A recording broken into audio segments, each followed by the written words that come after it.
बच्चों sound chapter में हम लास्ट क्लास में पढ़ चुके हैं चीजें।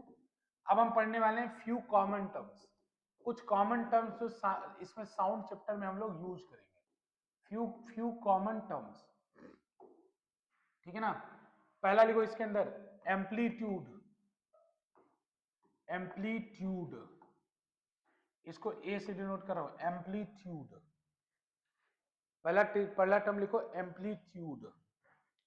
एम्पलीट्यूड लिखो, it is the maximum displacement, it is the maximum displacement, it is the maximum displacement of the medium particles, it is the maximum displacement of the medium particles from their mean position, it is the maximum displacement of the medium particles from their mean position, it is the maximum displacement of the medium particle from their mean position, it is the maximum displacement of the medium particles from their mean position। ठीक है ना। जो mean position से जो maximum displacement होता है उसे हम क्या बोलते हैं, एम्पलीट्यूड। तो it is the maximum displacement of the medium particle from there mean position. तो सुनो इधर ध्यान से, समझने की बात है, समझने की बात है। इधर देखो बेटा, अभी आपको मैंने बताया चाहे लॉन्गिट्यूडनल वेव हो चाहे ट्रांसवर्स वेव हो, उसमें कोई भी एक पार्टिकल को देखो ध्यान से। जैसे लॉन्गिट्यूडनल वेव में कोई एक पार्टिकल होगा तो अपनी जगह ऐसे ऐसे ऑसिलेट कर रहा होगा, आगे पीछे। वाइब्रेशन कैसे कर रहा होगा लॉन्गिट्यूडनल में, आगे पीछे। अगर वेव इधर जा रही है तो उसी के डायरेक्शन में वाइब्रेशन कर रहा होगा। अगर ट्रांसवर्स होगा, ट्रांसवर्स होगा तो कैसे वाइब्रेशन कर रहा होगा, ऊपर नीचे।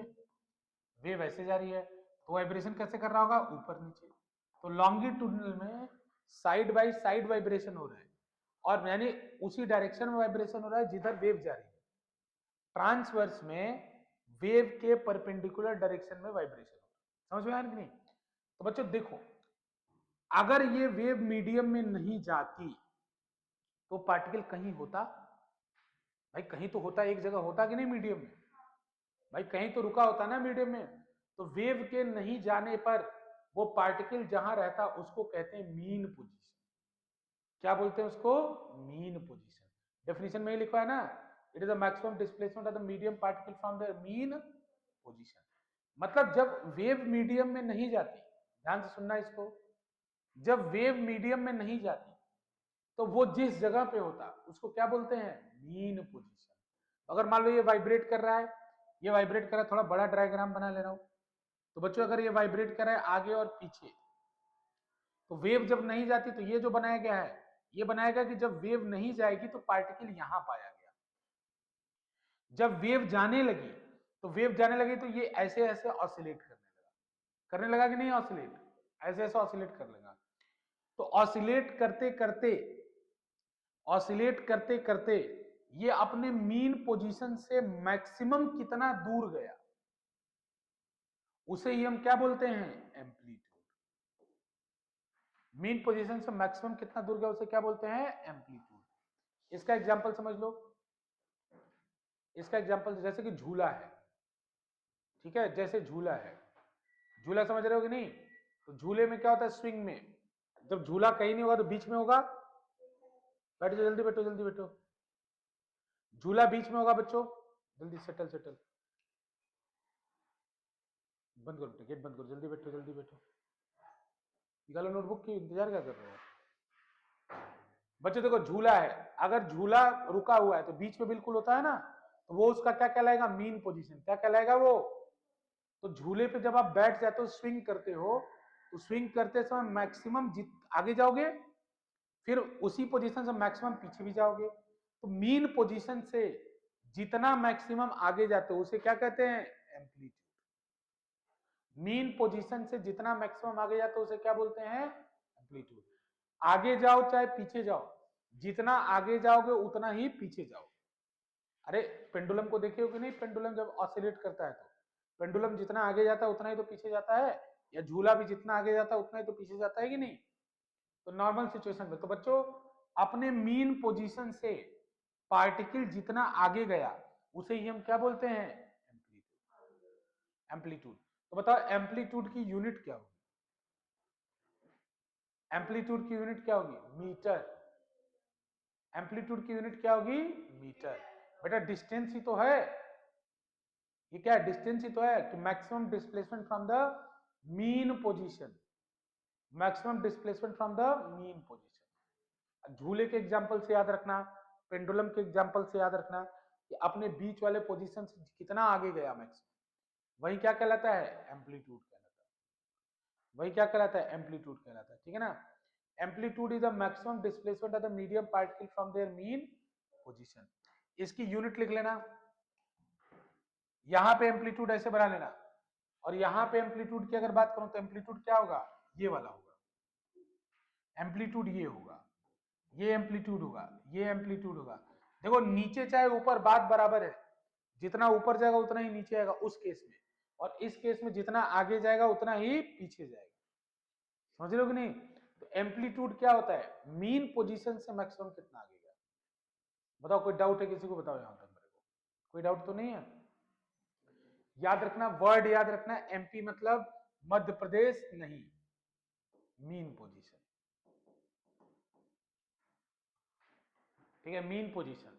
ठीक है बच्चों, इसमें याद रखना कि जो इंटेंसिटी होती है, इंटेंसिटी या लाउडनेस, इंटेंसिटी या लाउडनेस, ये डायरेक्टली प्रोपोर्शनल होता है एम्पलीट्यूड के। इंटेंसिटी तो एम्पलीट्यूड के स्क्वायर के प्रोपोर्शनल होती है। ठीक है ना? लाउडनेस अलग कर दो, नहीं तो धोखा हो जाएगा तुम लोग के साथ। एम्पलीट्यूड को, इंटेंसिटी को अलग लिख लो। Intensity is directly proportional to amplitude square, और लाउडनेस जो होता है वो डायरेक्टली प्रोपोर्शनल होता है एम्पलीट्यूड। ठीक है? लाउडनेस समझ रहे हो कि नहीं? लाउडनेस, जैसे मैं अगर जोर से बोलूं तो मीडियम में पार्टिकल का क्या बढ़ जाएगा? एम्पलीट्यूड बढ़ जाएगा। जैसे कोई अगर आपसे बोले कोई धीमे बोल रहा है, कोई जोर से बोल रहा है, तो उसके साउंड का क्या ज्यादा है? जो जोर से बोल रहा है, एम्पलीट्यूड। क्या ज्यादा है उसका? एम्पलीट्यूड। एम्पलीट्यूड मतलब जब वो बोल रहा है तो मीडियम के पार्टिकल ज्यादा दूर जाके वापस आ रहे हैं, और धीरे कोई बोल रहा है तो मीडियम के पार्टिकल कम पास जाके ऐसे वापस। समझ आ रहा है कि नहीं आ रहा है? धीरे होते एम्पलीट्यूड, एम्पलीट्यूड से डिसाइड होता है एम्पलीट्यूड। जैसे मैं अगर जोर जोर से बोल रहा हूं तो एम्पलीट्यूड मेरा क्या है? हाई है, यानी मैं ज्यादा एनर्जी कंज्यूम कर रहा हूं। एनर्जी का मतलब भी एम्पलीट्यूड। इंटेंसिटी क्या होता है? Energy per unit area per unit time. Intensity लिख लो। इंटेंसिटी जितने लोग को नहीं पता है ब्रैकेट में लिख लो कहीं नीचे। It is the energy per unit area per unit time. Intensity क्या होता है? अगर कोई इंटेंसिटी आपसे बोले तो इंटेंसिटी क्या होता है? जैसे इंटेंसिटी सबके लिए बता रहा हूं मैं, साउंड के लिए ही नहीं। फिजिक्स में इंटेंसिटी हर जगह आ सकता है। तो इंटेंसिटी का मतलब होता है energy per unit area per unit time. Intensity का मतलब क्या होता है? Energy per unit area per unit time. ठीक, नहीं लिखो गधा का मैथमेटिकली लिखो, डेफिनेशन आता है इसका, मैथमेटिकली लिखेगा। लिखवा दे रहा हूं मैथमेटिकली भी। Energy per unit area per unit time. It is the energy पर। अब जैसे मान लो बोले कि what do you mean by intensity of sound, तो कैसे बोलोगे फिर? It is the sound, it is the sound energy per unit area per unit time. ठीक है ना? तो एनर्जी कोई भी रहे उसमें बस साउंड हो जाएगा, उसमें लाइट हो जाएगा। समझ में कि नहीं आ रहा?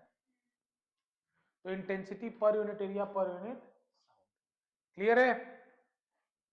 क्लियर है ना? तो बच्चों इंटेंसिटी का अगर फॉर्मूले का बात करेंगे तो ऊपर क्या आएगा? एनर्जी, और नीचे क्या आएगा?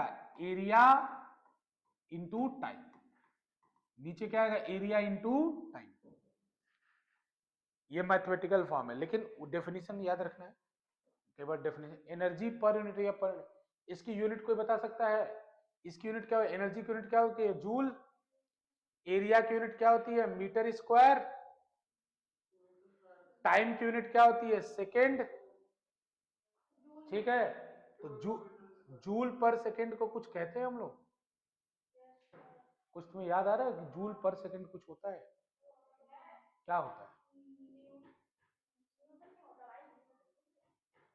जूल पर सेकेंड क्या होता है?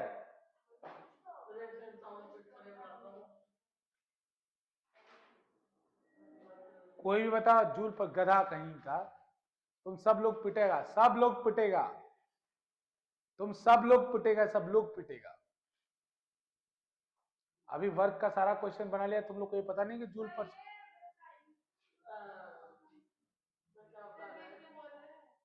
वॉट होता है मूर्खों, वही वही मूर्खों। पावर इक्वल टू क्या होता है, work done by time. Work done की यूनिट क्या होती है, जूल। या एनर्जी बाई टाइम, एनर्जी की यूनिट क्या होती है, जूल। और टाइम की यूनिट क्या होती है, सेकंड, जूल पर सेकंड। इसी को क्या कहते हो, वॉट। इसी को क्या कहते हो, वॉट। समझ में कि नहीं, इसको थोड़ा ही बाद में, मेरे को याद है, भूला नहीं हूं मैं। अभी मैं सोच रहा हूँ कि फ्लो बना हुआ पढ़ाने का तो बना रहे, अब एक ही बार तोड़ूंगा फ्लो तो इनको भी तोड़ूंगा। वॉट पर मीटर स्क्वायर, इसका यूनिट क्या होगा इंटेंसिटी का, वॉट पर मीटर। देख लो ये पूरा कैसे आया है, कभी भूल जाओ तो ऐसे निकाल भी सकते हो। एनर्जी पर यूनिट या पर यूनिट टाइम है तो तुम निकाल भी सकते हो कभी अगर भूल जाओ तो। वॉट पर मीटर स्क्वायर,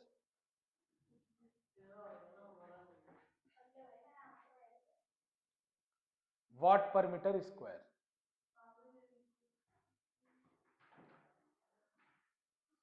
समझ में आया कि नहीं है, गधा कहीं का, वो पीछे चैप्टर में लिखा हुआ है, थोड़ा ज्ञान रखो।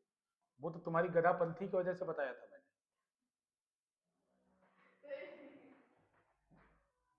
पीछे चैप्टर में लिखा हुआ था वो। अरे बताओ क्लियर है कि नहीं है ना। अब देखो लाउडनेस, हाँ जी जी सर कीजिए।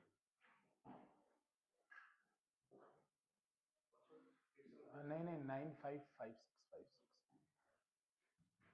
सर कुछ बच्चों ने आपको ऑनलाइन पेपर भेजा था ना, फिजिक्स का भी है, चाहे करणवीर ने भेजा था, कुंजल ने भेजा था और वंश ने भेजा था, सर वो मेरे को फॉरवर्ड कर दीजिएगा, मैं भी रिजल्ट दे देता हूँ उनका। Telegram, Telegram. अच्छा मैम को पीपीटी चलाइए तो आप अपने टेलीग्राम से इसमें भेज दीजिएगा सर, टेलीग्राम अपने टेलीग्राम से भेज दीजिएगा। समझ में आएंगे नहीं, वॉट पर मीटर स्क्वायर, वॉट पर मीटर स्क्वायर, ठीक है। अच्छा सुनो एक बात मैं बता रहा था, जो बच्चों एक चीज होता है जैसे लाउडनेस को नॉइज भी कहते हैं, नॉइज मेजर करते हैं। ऐसा नहीं कहते, एक वर्ड सुना होगा तुम लोगों ने, क्या सुना है, साउंड पोल्यूशन, सुना है कभी। साउंड पोल्यूशन का मतलब क्या होता है, बहुत ज्यादा साउंड। हाँ सुनो इधर, तो इसको साउंड पोल्यूशन, साउंड पोल्यूशन को किसमें मेजर करते हैं, डेसिबल में। लाउडनेस को किसमें मेजर करते हैं, डेसिबल में। तो what is the unit of loudness, loudness की यूनिट क्या है, मेजर करने की यूनिट क्या है, measure measure measured in decibel, DECIBL, decibel. इसको शॉर्ट में डीबी लिखते हैं। किसको मेजर करते हैं, डीबी में। अब डीबी का फॉर्मूला भी एक होता है, लेकिन आपको इस लेवल पे जानने की जरूरत नहीं। डीबी कहते हैं इसको, डेसिबल, ठीक है ना। एक नॉर्मल इंसान को जिंदा रहने के लिए दिन के समय में, डे के समय में साउंड इस 80 डेसिबल से कम होना चाहिए। अगर एक आदमी है उसको जिंदा रखना है तो 80 डेसिबल से कम साउंड होना चाहिए, ठीक है, अगर उसका कान ठीक ठाक बचा रहे। नाइट के समय में साउंड 40 डेसिबल से कम होना चाहिए, ये नॉर्मल रेंज है। मूर्खम जिंदा रहेगा वो, ठीक है। जैसे अगर बहुत हैवी ट्रैफिक है, हर जगह हॉर्न बज रहा है, तो उस समय डेसिबल कितना होगा, 100। कोई अगर फैक्ट्री है जिसमें कंस्ट्रक्शन का काम चल रहा है, उस समय डेसिबल कितना होगा, 100, 100 के लगभग होता है, 120, 115। वो साउंड आपके ईयर ड्रम को डिस्ट्रॉय कर सकता है, फैक्ट्रीज में, ट्रैफिक में। क्रिकेट मैच में भी देखो, ये बोल रहा है, कितना सही बात बताया है, विराट कोहली बैटिंग करने आता है तो 150 डीबी हो जाता है। अरे तुम लोग डीबी, अरे देखो कितना सही बताया अश्विन ने। डीबी तुम लोग देखोगे नहीं, आजकल आईपीएल में चलता था वो डीबी मीटर दिखाता था। अरे डीबी डीबी लिखा होता था कि नहीं होता था? अब तुम्हें समझ में आ रहा है डीबी क्या है? ये लाउडनेस की यूनिट है। विराट कोहली जब बैटिंग, इसीलिए क्या होता है कि जब क्रिकेट स्टेडियम में देखने पे या मैच देख के आते हैं तो आपका दिमाग कुछ समय तक काम नहीं करता है। जबड़ा, हाथ, कान सब सुन्न हुआ पड़ा रहता है, क्योंकि साउंड की कैपेसिटी जो है हमारे ईयर ड्रम की, उससे ज्यादा साउंड आप सुनते हैं। हो गया, चलो आगे। अरे लिख लिया था ना इसको।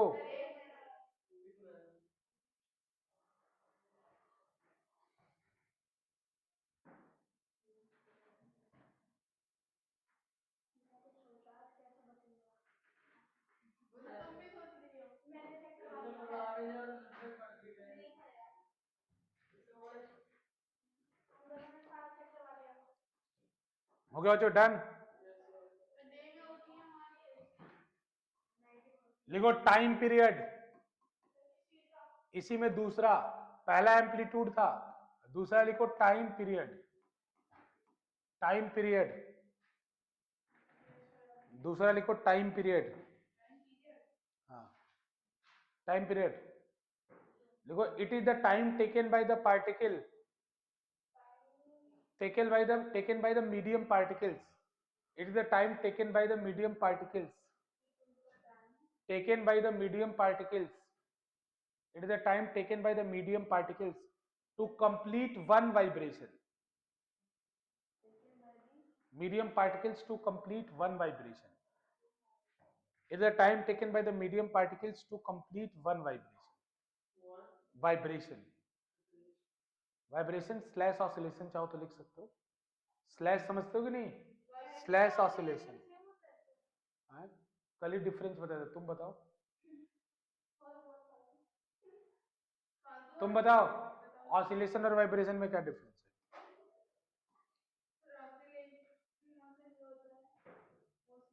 जब कम एम्पलीट्यूड के साथ फास्ट ऑसिलेशन हो तो उसे क्या बोलते हैं? वाइब्रेशन। एम्पलीट्यूड तो पढ़ चुके हो ना? जब कम एम्पलीट्यूड के साथ फास्ट वाइब्रेशन हो तो उसे क्या बोलते हैं? फास्ट ऑसिलेशन हो तो उसे क्या बोलते हैं? वाइब्रेशन। समझ? टाइम पीरियड लिख लेना। It is a time taken to complete one vibration slash oscillation. बच्चों इधर इधर पिटोगे पिटोगे, इधर ध्यान दो। एक टाइम पीरियड का मतलब क्या होता है? इधर ध्यान से सुनो। पेंडुलम जानते हो सब लोग? तो पेंडुलम इस तरह से मान लो अभी अपने एक्सट्रीम पोजीशन पे, एक्सट्रीम पोजीशन पेंडुलम ऐसे ऐसे घूमता है ना, तो पेंडुलम का मीन पोजीशन ये वाला होगा, और पेंडुलम का ये जो होता है उसे क्या बोलते हैं? Extreme position. क्या बोलते हैं इसको? Extreme position. ईपी मतलब extreme position. Extreme position, extreme मतलब अंतिम छोर, ये दोनों ईपी है। एमपी मतलब मीन पोजीशन या बीच वाला छोर। देखो इसका मतलब, अगर ये पेंडुलम को एक ऑसिलेशन कंप्लीट करने में, पेंडुलम क्या करता है? ऑसिलेशन। ऑसिलेशन का मतलब क्या होता है? एक पॉइंट के अराउंड आगे और पीछे मोशन, इसे क्या बोलते हैं हम लोग? Oscillation. To and fro motion about a point is called oscillation. लिखा है नहीं लिखा है कल में? ऑसिलेशन क्या होता है पता है सबको ना? ऑसिलेशन अगर नहीं पता तो एग्जाम में लिखोगे क्या? ये तो तुम एग्जाम में ऐसे ऐसे बना के दिखाओ क्या टीचर के सामने? गधा कहीं का। तो ऑसिलेशन का मतलब क्या होता है? कहीं शॉर्ट में लिख लो, to and fro motion, to and fro motion about a mean position, about a mean position. To and fro का मतलब होता है आगे और पीछे, ठीक है? To and fro motion about a mean position is called oscillation. To and fro motion about a mean position is called oscillation. To and fro motion about a mean position is called oscillation. हंस रहा है? लिखने के लिए बोले तो सब बच्चे लिख के कंप्लीट करें, तुमको नहीं लिखो, तुमको नहीं लिखा। ऑसिलेशन का मतलब क्या होता है? To and fro motion about a mean position. ये डेफिनेशन के लिए बता दिए कि to and fro motion about a mean position is called oscillation. समझ में आ रहा है? अब सुनो, एक ऑसिलेशन में जो समय होता है उसे क्या बोलते हैं हम लोग? Time period. अब पहले ये समझो कि एक ऑसिलेशन किसको कहते हैं। अगर ये गड़बड़ हुआ और कल मैंने पूछा अगर कोई नहीं बताया तो फिर सोच लेना। एक ऑसिलेशन किसको कहते हैं? ध्यान से सुनो। तो अगर मान लो अभी पेंडुलम एक्सट्रीम पोजीशन पे है, ठीक है, तो एक्सट्रीम पोजीशन से ऐसे होते हुए दूसरे एक्सट्रीम पोजीशन पे गया, तो इसको क्या कहेंगे? इसको क्या कहेंगे? इसको कहेंगे हाफ ऑसिलेशन। इसे क्या बोलेंगे? Half oscillation. फिर जब ये जाके वापस आएगा वहीं पे, अब क्या कहलाएगा? वन। समझ में आया? तो जिस जगह से स्टार्ट किया है वापस उसी जगह है, तब इसको क्या कहेंगे हम लोग? समझ में आया कि नहीं? एक जगह से दूसरे जगह पे जाएगा तो क्या कहलाएगा? Half oscillation. जैसे एक एक्सट्रीम से दूसरे एक्सट्रीम पे जाएगा तो क्या कहलाएगा? Half oscillation. एक एक्सट्रीम से दूसरे एक्सट्रीम पे जाके फिर वापस आएगा तो क्या कहलाएगा? एक ऑसिलेशन। तो बताओ, हमारे घड़ियों में जो पेंडुलम लगा होता है उनका एक ऑसिलेशन कितने सेकंड का होता है? उनका टाइम पीरियड कितना होता है? घड़ियों में पेंडुलम लगा होता है ना, नकली घड़ी में पेंडुलम लटका होता ही नहीं होता है, तो उनका ऑसिलेशन कितना, उनका टाइम पीरियड कितना होता है? हाँ, तुम मूर्ख हो क्या? देखो इधर ध्यान से, बेटा सुनो ध्यान से। घड़ियों में घड़ियों में इधर से एक सेकंड होता है तो इधर से इधर आता है, फिर अगले सेकंड में इधर से इधर जाता है, तो एक ऑसिलेशन में कितना सेकंड बना? 2। तो हमारे क्लॉक में एक ऑसिलेशन का टाइम पीरियड कितना होता है? 2 सेकंड। समझ आएंगे नहीं? तो बोलेगा what is the time period of A pendulum clock? What is the time period of A pendulum clock? कितना होगा? 2 सेकेंड्स। 1 मत कहना, कितना? 2 सेकेंड्स। समझ में आएंगे नहीं? अरे आ रहा है समझ में मेरी बात? समझ पा रहे हो कि नहीं समझ पा रहे? एक ऑसिलेशन हाफ ऑसिलेशन में डाउट तो नहीं रहेगा? ये मैं कल पूछूंगा।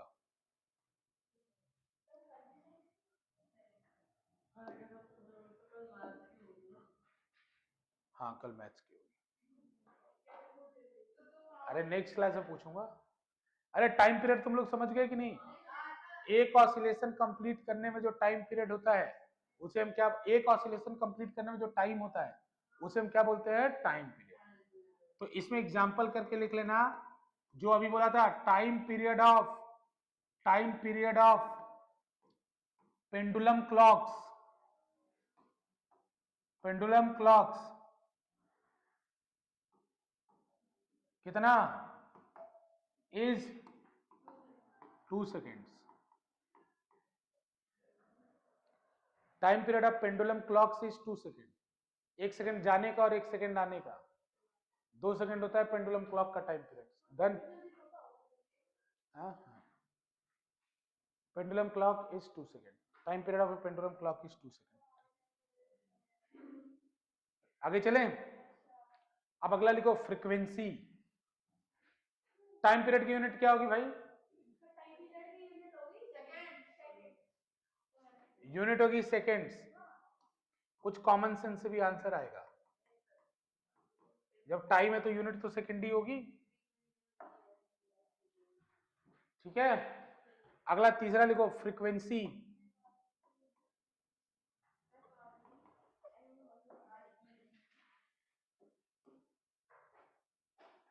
फ्रीक्वेंसी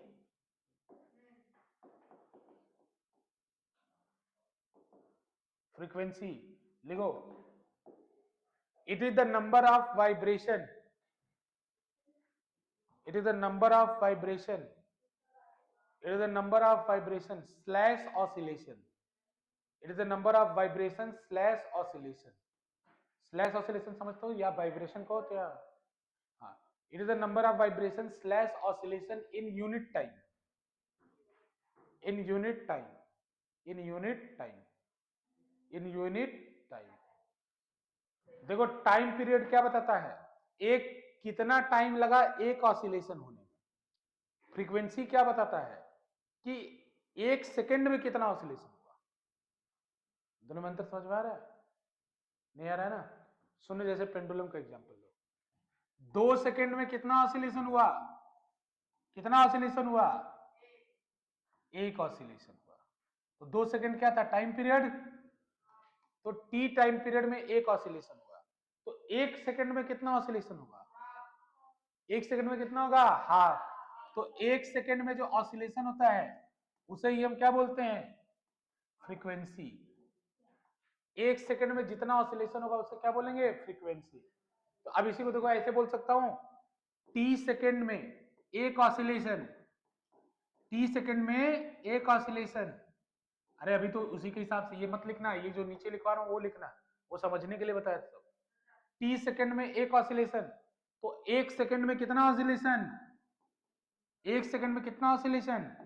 अरे टी सेकंड में एक ऑसिलेशन, तो टी सेकंड में एक ऑसिलेशन, तो 1 सेकंड में कितना ऑसिलेशन? 1/t। तो 1 सेकंड में जो ऑसिलेशन होता है इसी को क्या कहते हैं हम लोग? फ्रीक्वेंसी। तो फ्रीक्वेंसी और ऑसिलेशन के बीच में रिलेशन भी आ गया। फ्रीक्वेंसी और ऑसिलेशन के बीच में क्या आ गया? रिलेशन। फ्रीक्वेंसी और ऑसिलेशन के बीच में रिलेशन आ गया। फ्रीक्वेंसी इक्वल टू क्या होगा? ये फॉर्मूला भी बन गया 1/t। लेकिन समझ के याद करना है कि अगर टी सेकंड में एक ऑसिलेशन होता है तो 1 सेकंड में कितना ऑसिलेशन, इसीलिए फॉर्मूला बन गया T equal to 1/t, F equal to 1/t।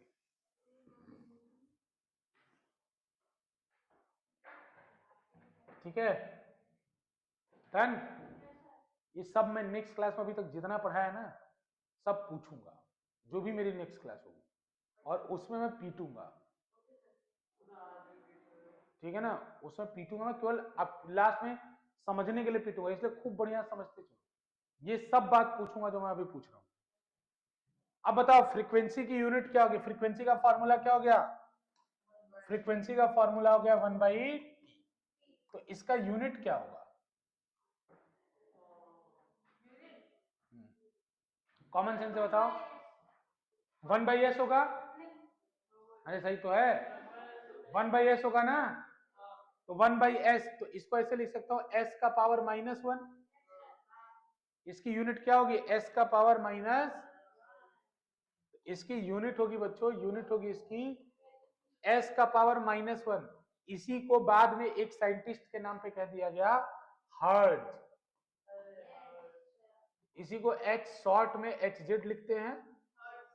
एक हर्ट्ज का मतलब क्या समझोगे? 1 second inverse. Inverse, second inverse को क्या कह दिया गया? हर्ट्ज। क्या बोला गया? हर्ट्ज। हर्ट्ज किसकी यूनिट है? फ्रीक्वेंसी।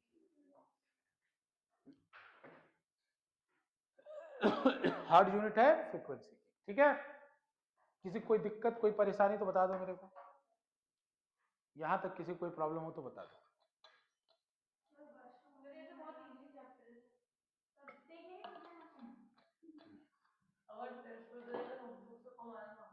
ठीक है, हो गया? लिख लिए? ये बकवास बाजी मत करो तुम लोग। हो गया? लिख लिए? अगर तुम्हें मैं हर्ट्ज दे दूं तो मुझे टाइम पीरियड बता दोगे? अगर मैं फ्रीक्वेंसी दे दूं तो टाइम पीरियड बता दोगे? अरे जब f बराबर 1/t है तो t बराबर क्या हो जाएगा? 1/f। अरे दोनों बात तो होगा। अगर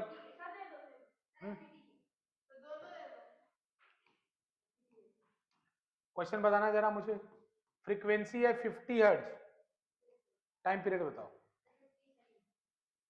क्वेश्चन है फ्रीक्वेंसी क्या है? f इक्वल टू कितना है? 50 हर्ट्ज। तो find the time period, time period बताओ। क्या बोल रहे हो तुम? 50 सेकेंड। देख रहे हो क्या है? इसका नाम है ब्राइट फ्यूचर। देख रहे हो ना? इतने पढ़ेंगे कि सोच लोगे फिर। कितना होगा? 1/50। टाइम पीरियड कितना होगा? 1/50। यहां फॉर्मूले से देख लो गधे, t बराबर कितना होगा? 1/f। तो t बराबर 1/f होगा तो t बराबर कितना होगा? 1/50। ठीक है ना? 1/50 को क्या लिख सकते हो? सॉल्व कर सकते हो कि नहीं? इसको अगर सॉल्व करोगे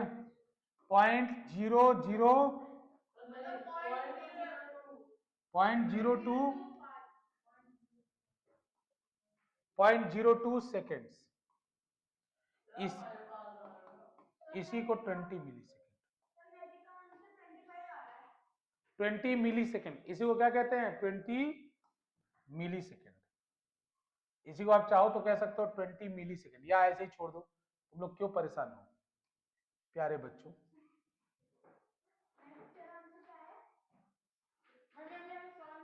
20 मिली सेकेंड। अरे गधे रुको, तुम लोगों को क्लियर हुआ जो मैं बात बता रहा हूं? अच्छा एक बात बताओ, जैसे एक चीज होता है उसका नाम है पिच। पिच, तो बस इतना याद रखो अभी के लिए।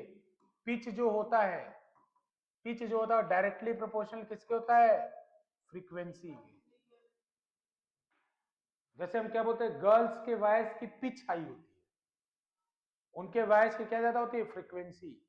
और बॉयज के वॉइस की क्या ज्यादा होती है? एम्पलीट्यूड। उनके वॉइस की क्या ज्यादा होती है? एम्पलीट्यूड। अच्छा एक बात बताओ, क्या फ्रीक्वेंसी और एम्पलीट्यूड दोनों एक साथ हाई हो सकते हैं?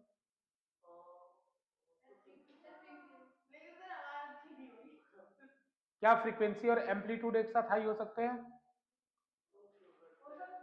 क्यों नहीं? क्या गर्ल्स तेजी से स्क्रीम नहीं कर सकती, चीख नहीं सकती? तो अगर वो जोर से चीखेंगे तो उनका एम्पलीट्यूड क्या हो जाएगा? हाई, और उनका फ्रीक्वेंसी भी क्या है? हाई, इसलिए कान में चुभता है उनका आवाज।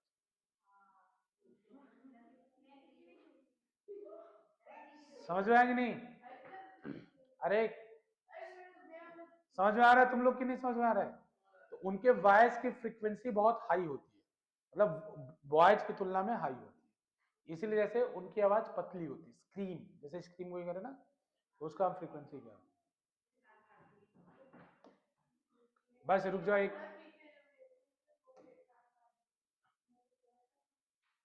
गधा कहीं का, तुम लोग बकवासबाजी बहुत करते हैं।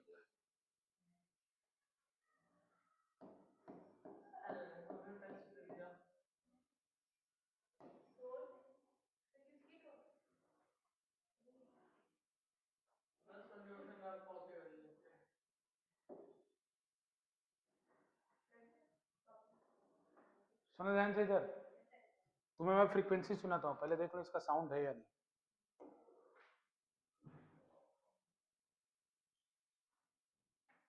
ठीक है, देखो मैं इसमें अलग अलग फ्रीक्वेंसी प्ले कर सकता हूँ। अभी मैं 440 सुना रहा हूँ तुम्हें, और मैं साउंड को मैक्सिमम कर दे रहा हूँ यहाँ।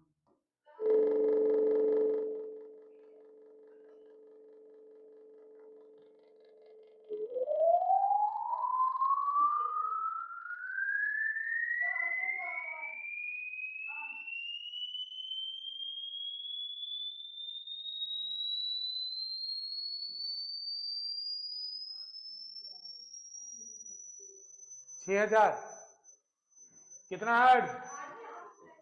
6000 हर्ट्ज।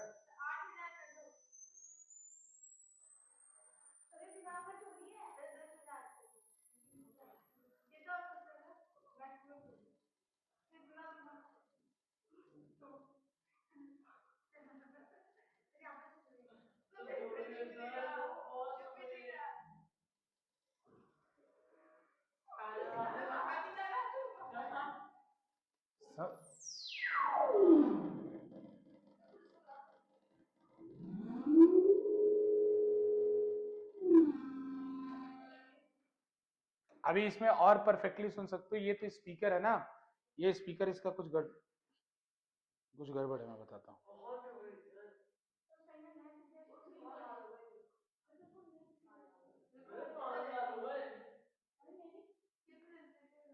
देखो मैं सुनाता हूँ इधर फोन पे, ध्यान, शांत रहोगे तब सुनाऊंगा।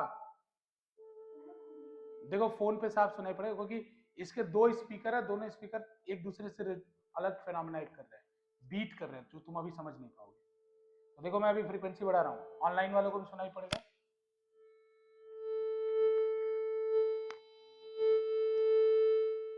देखो अभी फ्रीक्वेंसी है 440 है।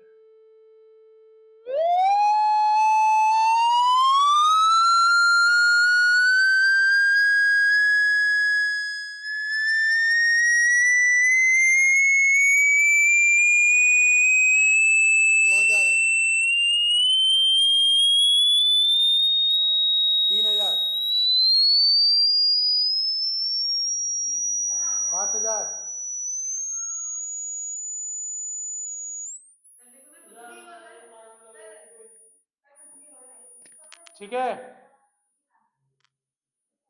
बस आज की क्लास इतना रहने दो। कल हम बताएंगे कि अलग अलग फ्रीक्वेंसी रेंज किसका क्या है। हाँ,